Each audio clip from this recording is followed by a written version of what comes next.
एकदा बनवा, वारंवार खा. हलकी, फुलकी आणि मजेदार. नमस्कार. आज आपण इन्स्टंट रवा इडली बनवणार आहोत. पण सगळ्यात आधी त्याचं प्रीमिक्स कसं बनवायचं ते बघू. आणि हो, हे प्रीमिक्स आपण स्टोअर पण करू शकतो.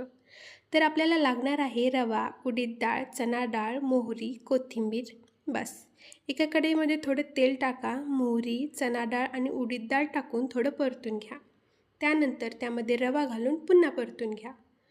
थंड झाल्यावर एका एअरटाईट बरणीत भरा आणि झालं तुमचं प्रीमिक्स रेडी. जेव्हा इडली खावीशी वाटेल 2 वाटी रवा घ्या, 1 वाटी दही घ्या, थोडं गाजर घ्या, थोडं पाणी टाकून मिक्स करा. एक 10 ते 15 मिनटं ठेवून द्या. त्यानंतर सोडा आणि मीठ घालून इडली बनवा आणि बघा, फुलकी, नरम आणि एकदम परफेक्ट रवा इडली 5 मिनटात रेडी. नक्की ट्राय करा.